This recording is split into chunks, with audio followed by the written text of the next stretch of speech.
Mentari terbit belum tinggi, baru sejengkal sepanjang jari.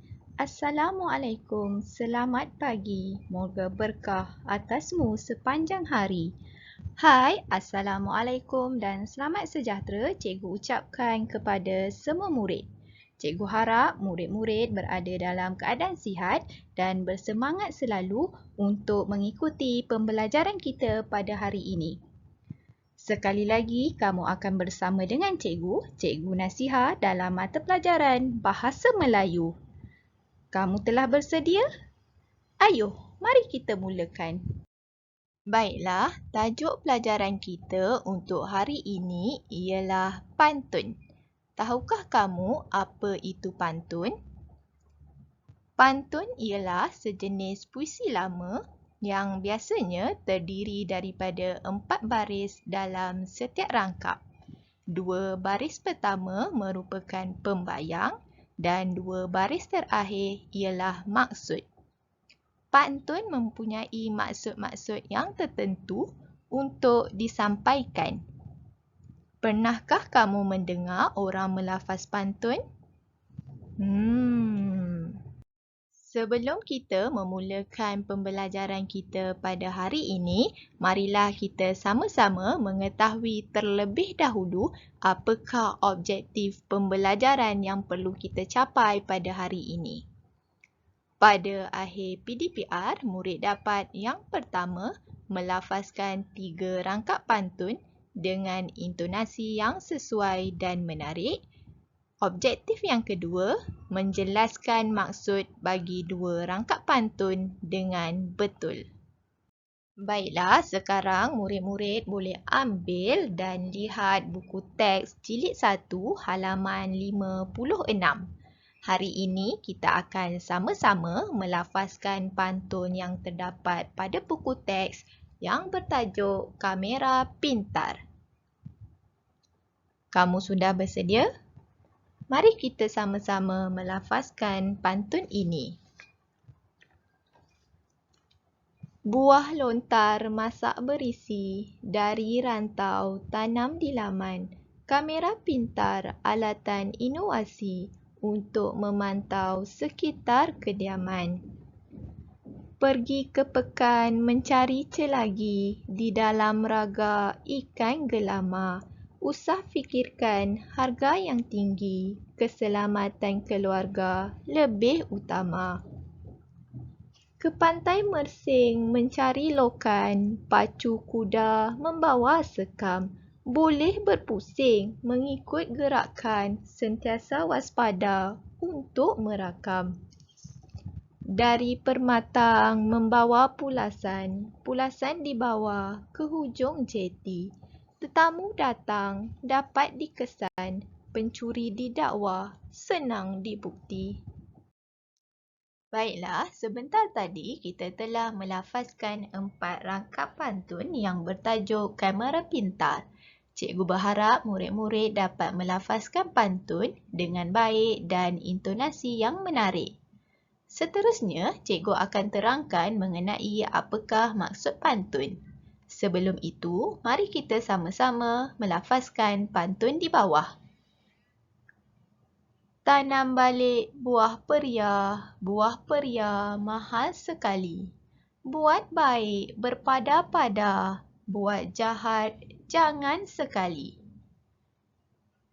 Pantun yang baru sahaja kita lafazkan ini merupakan serangkap pantun yang mempunyai 4 baris. Baris yang pertama ialah tanam balik buah peria. Buah peria mahal sekali ialah baris yang kedua. Buat baik berpada-pada ialah baris yang ketiga. Buat jahat jangan sekali ialah baris yang keempat. Dalam rangkap ini, baris pertama dan baris kedua merupakan pembayang. Pembayang ialah kata-kata kiasan sebagai permulaan pantun. Manakala baris ketiga dan baris keempat ialah maksud pantun. Sekiranya murid-murid ingin mengetahui apakah maksud sesuatu pantun itu, murid-murid perlulah melihat kepada baris yang ketiga serta baris yang keempat. Dalam pantun ini, kita dapat mengetahui maksud yang ingin disampaikan ialah sekiranya kita membuat sesuatu perkara yang baik, janganlah berlebih-lebihan, tetapi janganlah sesekali kita membuat kejahatan. Jadi, cikgu harap murid-murid dapat mengetahui bagaimana cara untuk mengenal pasti maksud bagi sesuatu rangkap pantun. Baiklah, sekarang kita akan mengenal pasti apakah maksud pantun yang ingin disampaikan pada pantun yang telah kita lafazkan sebentar tadi, iaitu kamera pintar. Kita akan sama-sama mengenal pasti maksud pantun tersebut mengikut setiap rangkap. Kita lihat rangkap yang pertama. Buah lontar masak berisi, dari rantau tanam di laman, kamera pintar alatan inovasi untuk memantau sekitar kediaman.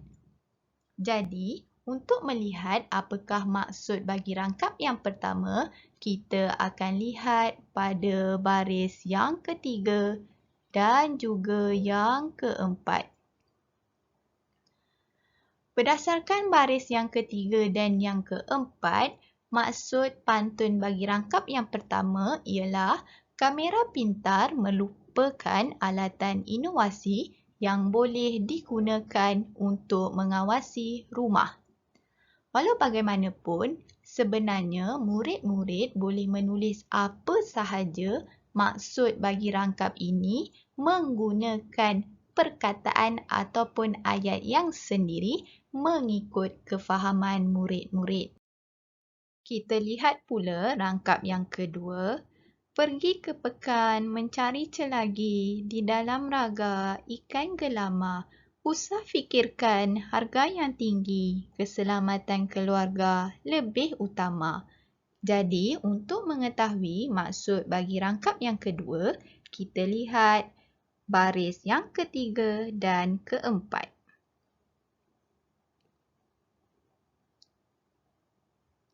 Dalam baris yang ketiga dan keempat, kita dapat lihat ianya membawa maksud walaupun harga kamera pintar mahal tetapi keselamatan keluarga perlu didahulukan.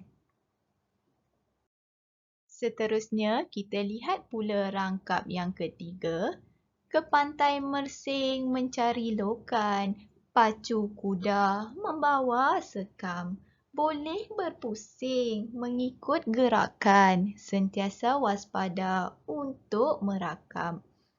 Untuk mengetahui maksud bagi rangkap yang ketiga, sekali lagi kita lihat pada baris yang ketiga dan juga baris yang keempat. Berdasarkan baris yang ketiga dan keempat, kita dapat lihat maksud yang ingin disampaikan ialah kamera pintar boleh berpusing supaya sentiasa dapat merakam persekitaran dengan berhati-hati. Kita lihat pula maksud bagi rangkap yang keempat. Dari permatang membawa pulasan, pulasan dibawa ke hujung jeti. Tetamu datang, dapat dikesan, pencuri didakwa, senang dibukti. Maksud bagi rangkap yang keempat, kita lihat pada baris yang ketiga. Tetamu datang dapat dikesan, pencuri didakwa, senang dibukti. Berdasarkan baris yang ketiga dan keempat, kita boleh katakan rangkap ini bermaksud kamera pintar dapat mengesan tetamu yang datang dan juga dapat memberi bukti apabila pencuri ditangkap. Baiklah, sekarang kita akan bersama-sama membuat latihan yang terdapat pada buku aktiviti. Jadi, murid-murid boleh ambil buku aktiviti jilid 1 dan buka halaman 66. Kita Akan sama-sama mengenal pasti maksud pantun yang bertajuk Gunakanlah Ketuhar dengan Selamatnya. Mari kita lihat rangkap yang pertama. Bunga melati dari pekan, bunga angsana di balang kaca. Berhati-hati ketuhar digunakan, panduan pengguna perlu dibaca. Dalam rangkap yang pertama ini, kita perlulah melihat baris yang ketiga serta baris yang keempat untuk mengetahui apakah maksud bagi rangkap ini. Berdasarkan baris yang ketiga dan yang keempat, kita dapat lihat rangkap ini membawa maksud ketuhar perlulah digunakan dengan berhati-hati dan pengguna perlu membaca panduan yang diberikan. Walau bagaimanapun, murid-murid boleh menulis maksud bagi rangkap ini menggunakan perkataan dan ayat murid-murid sendiri mengikut kefahaman murid-murid. Seterusnya, kita lihat pula rangkap yang kedua. Nona dimakan dengan kekanda, berganti laksa, berselang nanas. Ketuhar digunakan, penuh waspada, nampak biasa tetapi panas. Jadi, untuk mengetahui maksud bagi rangkap yang kedua, kita sekali lagi lihat baris yang ketiga dan juga baris yang keempat. Berdasarkan baris yang ketiga dan juga baris yang keempat, maksud bagi rangkap yang kedua ialah pengguna perlu menggunakan ketuhar dengan berhati-hati kerana panas. Jadi, murid-murid boleh menulis maksud pantun ini pada buku aktiviti murid-murid. Murid-murid juga boleh menulis maksud rangkap yang kedua menggunakan ayat sendiri mengikut kefahaman murid-murid. Seterusnya, bagi rangkap ketiga dan keempat, cikgu harap murid-murid dapat membuat latihan ini dengan sendiri. Murid-murid perlu mengenal pasti maksud bagi rangkap ketiga dan keempat dengan melihat pada baris yang ketiga serta baris yang keempat. Jadi, murid-murid perlulah menyiapkan latihan pada buku aktiviti jilid 1 halaman 66. Sekiranya murid-murid menghadapi kesukaran, murid-murid bolehlah berhubung dengan cikgu. Sampai di sini sahaja pembelajaran kita untuk hari ini. Cikgu harapkan murid-murid dapat melafazkan pantun dengan intonasi yang menarik dan baik serta dapat mengenal pasti maksud bagi sesuatu pantun. Diharapkan murid-murid dapat menyiapkan tugasan yang diberikan sehingga kita berjumpa lagi dan terima kasih. Bye.